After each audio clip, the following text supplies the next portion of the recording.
প্রিয় দেশবাসী, আসসালামু আলাইকুম। মির্জা আব্বাস ভাই বর্তমানে আগের তুলনায় অনেকটাই সুস্থ, তবে শারীরিক সক্ষমতা পুরোপুরি ফিরে পেতে এখনও তার নিবিড় ফিজিওথেরাপি প্রয়োজন, যা মালয়েশিয়ায় করা হচ্ছে। তার দ্রুত আরোগ্য লাভের জন্য ঢাকা আর্ট আসনের পক্ষ থেকে দেশবাসীর কাছে দোয়া চাচ্ছি। আল্লাহ তাআলা যেন দ্রুত ভাইকে আমাদের মাঝে ফিরিয়ে দেন, আমিন। মির্জা আব্বাস ভাই বাংলাদেশের বর্তমান মাননীয় প্রধানমন্ত্রী ও দেশনায়ক জনাব তারেক রহমান স্যারের উপদেষ্টা। তার রাজনীতি ক্ষমতার নয়, এটি মানুষের প্রতি ভালোবাসা, দায়িত্ব ও এক আজীবনের অঙ্গীকার। তিনি বাংলাদেশের রাজনীতিতে এক দৃঢ় সংগ্রামী ও অবিচল নাম মির্জা আব্বাস, এক নেতা যার জীবন মানে দায়িত্ব ও সংগ্রাম।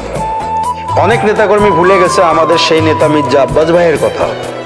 কি ছিল আমাদের আদর্শ, কি ছিল আমাদের প্রতিজ্ঞা।